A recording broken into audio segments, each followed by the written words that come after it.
The Medical Aid in Dying Act has been an option in some states for people diagnosed with terminal illnesses. While Vermont is on that list, New York is not, but it's being discussed. NBC5's Tyler Boronsky has more. The Medical Aid in Dying Act, allowing terminally ill adults to request for prescription to die peacefully, is allowed in 10 states, but New York is not one of them.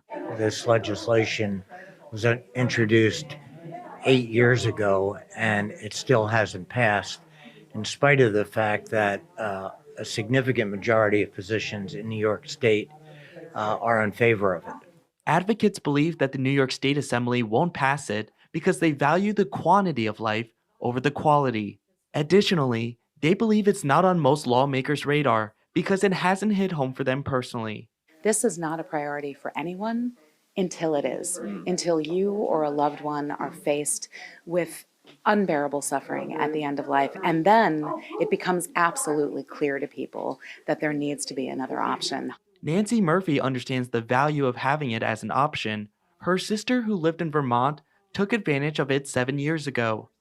Our grieving is mixed with admiration for her courage and her determination, and also with pride that we as a family came together to honor her decision. But to become law, the bill will need to be reintroduced in the Assembly next year, and supporters encourage other believers to be vocal about their views. Going with a group to visit your representative or your senator is the best, and they need to hear from you.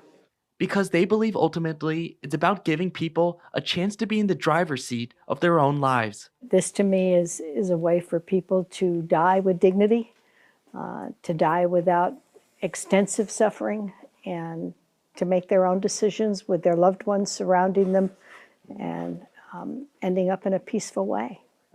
In Plattsburgh, Tyler Bronsky, NBC5 News. Tyler, thank you.